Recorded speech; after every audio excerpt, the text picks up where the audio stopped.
हे everyone, तो welcome back to our YouTube channel success Drishti. तो आज फिर हम आपके साथ एक वेरी इंपॉर्टेंट पॉइंट के साथ मिल रहे हैं।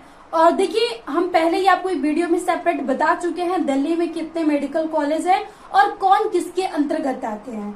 एम्स अपना अलग है, फिर उसके बाद एक आपकी दिल्ली यूनिवर्सिटी है और एक आपका गुरु गोविंद इंद्रप्रस्थ आपका IPU ये चलता है। तो अब इनकी दोनों की जो काउंसलिंग प्रोसेस है बिल्कुल भी अलग है। जो DU है आपकी, वो आपके पास AIQ भी करवाती है, स्टेट काउंसलिंग भी करवाती है और सेंट्रल काउंसलिंग भी करवाती है। सेंट्रल काउंसलिंग में हम बात करें तो DU यूनिवर्सिटी आती है, BHU आता है और AMU यूनिवर्सिटी आता है। तो ये जो आपके पास तीन है ये काउंसलिंग करवाते हैं सेंट्रल, यानी यहाँ से सभी स्टेट के जो सेंट्रल काउंसलिंग होती है तो सभी स्टेट के स्टूडेंट्स पार्टिसिपेट कर सकते हैं। लेकिन एक पॉइंट रहता है कि रिजर्वेशन शायद सही से ना मिल पाए। फिर उसके बाद अगला पॉइंट जो कि आज हमारा मेन इंपॉर्टेंट है वो है आपके पास IPU से रिलेटेड। जो IPU है उसने कुछ गाइडलाइंस जारी की है, वो आपके पास करना है काउंसलिंग स्टार्ट होने से पहले। देखिए, जो आपके पास IPU है वो स्टेट काउंसलिंग करवाती है और एक ऐसा कॉलेज है जो कि आपके पास AMC मतलब आर्मी मेडिकल कॉलेज है, एक ही कॉलेज है वो, जो कि आपकी स्टेट काउंसलिंग के साथ साथ उसे अदर स्टेट के भी स्टूडेंट्स को वो एडमिशंस देता है, रजिस्ट्रेशन करवाता है। तो वो केवल उन लोगों के लिए करवाता है जो कि आपके पास CW, यानी वो स्टूडेंट्स जिनके पेरेंट्स आर्मी में रहे हों या तो आर्मी में रह चुके हों। तो अगर उन स्टूडेंट्स ने अपीयर करना चाहते हैं तो वो आपके पास IPU यूनिवर्सिटी मतलब जो भी आपके पास उसमें कर सकते हैं। लेकिन उससे पहले आपको क्या क्या चीजें करनी है, देखिए यहाँ पे सबसे पहले 1 अगस्त से शुरू हो जाएगा, 10 अगस्त तक आपको रजिस्ट्रेशन करना होगा और रजिस्ट्रेशन के बाद वेरिफिकेशन करना होगा। यहाँ से आप रजिस्ट्रेशन के लिए पहले से अगर कर चुके हो, क्योंकि ये आपका अलग अलग चलता है तो नीट भी करवाता है और उससे पहले भी होता है, तो रजिस्ट्रेशन के लिए आपको 1500 फी लगती है जो कि आपकी नॉन रिफंडेबल होती है। फिर उसके बाद अलग से आपको काउंसलिंग के लिए 1000 पे करना आता है जो कि अगेन नॉन रिफंडेबल होती है। यानी टोटल अमाउंट आपको यहाँ से DU IPU के अंतर्गत 2500 लगेंगे काउंसलिंग और रजिस्ट्रेशन के प्रोसेस में, जो कि नॉन रिफंडेबल होंगे। यहाँ से सिक्योरिटी अमाउंट की भी बात नहीं की जा रही है। तो 1 से लेके 10 तक आपको रजिस्ट्रेशन कर लेना है और काउंसलिंग के लिए फी दे देना है 1 से लेके 10 तक। फिर उसके बाद आपका शुरू होगा यहाँ से डॉक्यूमेंट वेरिफिकेशन। तो डॉक्यूमेंट वेरिफिकेशन आपका 2 से शुरू होगा और 12 तक चलेगा। तो इन्हीं में आप सभी जो भी डॉक्यूमेंट्स है वेरीफाई करेंगे जाके वेबसाइट पे वहां पे। तो 2 से लेके 12 तक आपको सारे डॉक्यूमेंट को वेरीफाई कर लेना है और 1 से 10 तक आपको रजिस्ट्रेशन और काउंसलिंग की फीस दे देना है।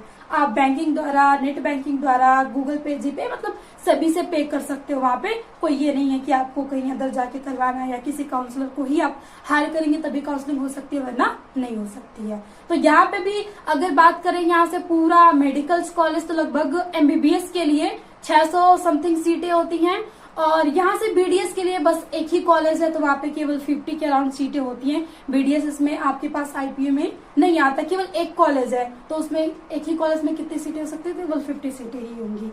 और बाकी यहाँ से MBBS और नर्सिंग और BDS, तो BDS का एक ही कॉलेज है, बाकी नर्सिंग का आपका है। तो इसमें हमने देखा था कि वर्धमान कॉलेज है, फिर उसके बाद नॉर्थ दिल्ली करके है यहाँ से कॉलेज। तो ये सभी 4 कॉलेज लगभग आपके आ जाते हैं IPU में, गुरु गोविंद इंद्रप्रस्थ यूनिवर्सिटी के अंतर्गत। ये सभी इसके एफिलिएटेड 4 कॉलेज हैं जिनमें अलग अलग सीटें हमने बात की कि आपके पास MBBS के लिए लगभग 600 सीटें इसमें देखने को मिल जाती हैं।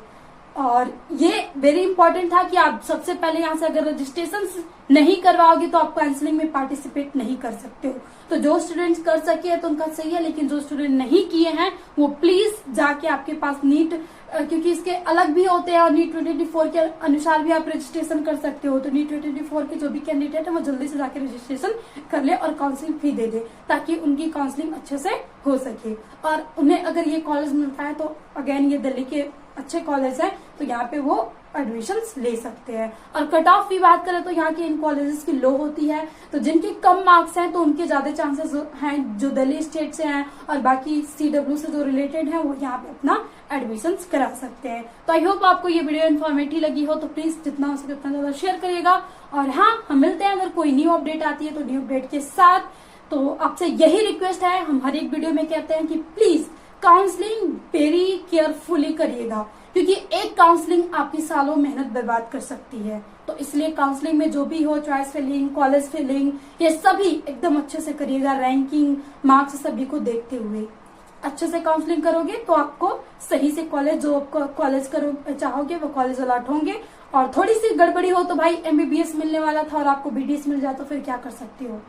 और सबसे बड़ी दिक्कत तो ये है कि स्टे वैकेंसी, अगर आप मान लीजिए 4th राउंड में करते हो, यहाँ से मान लीजिए 1st राउंड में आपने नहीं कॉलेज लिया, 2nd में नहीं लिया, 3rd में नहीं लिया, नहीं मिला, फिर अगर आप स्टे वैकेंसी में कॉलेज छोड़ते हो अलॉट होने के बाद, तो अगले 1 ईयर आप अगेन नहीं दे पाओगे नीट एग्जाम। तो इसलिए वेरी इंपॉर्टेंट, आपको जो भी काउंसलिंग करवानी है वेरी केयरफुली करवानी है, क्योंकि एक दिक्कत आपको बहुत ज्यादा झेलना पड़ सकता है। तो अगेन थैंक यू, मिलते हैं दोस्तों आपके साथ नेक्स्ट वीडियो में नेक्स्ट इन्फॉर्मेशन के साथ।